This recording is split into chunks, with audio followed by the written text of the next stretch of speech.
उसके साथ साथ प्लान और नॉन प्लान एक्सपेंडिचर को अलग अलग जो डिस्टिंक्शन था उसको समाप्त करना, ताकि हम बेटर किटी का उपयोग कर सके। हमारे अश्विनी जी बैठे हुए हैं।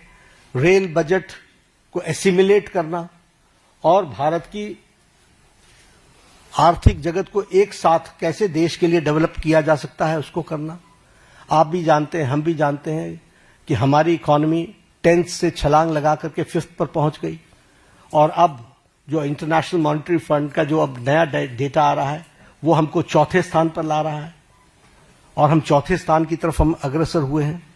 और हम कंसेक्यूटिव 4th स्ट्रेट में हम अपने ग्रोइंग इकोनॉमी में इस ईयर भी हम सबसे आगे हैं। और उसी तरीके से हम देखें फास्टेस्ट ग्रोइंग इकोनॉमी के रूप में हमारा 4था साल लगातार चल रहा है। Per capita income has increased by 67%.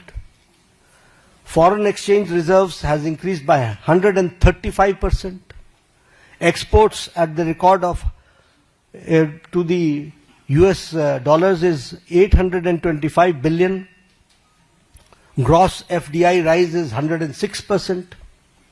Taxpayers का बेस बहुत इंक्रीज हुआ है, वो 127%.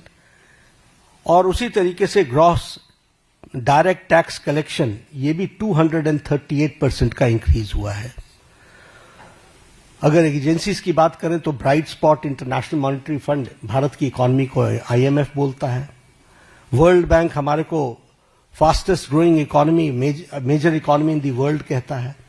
और वर्ल्ड इकोनॉमिक फोरम हमको वो कहता है कि India is all set for as a primary engine of the global economic growth in 2025 and 26.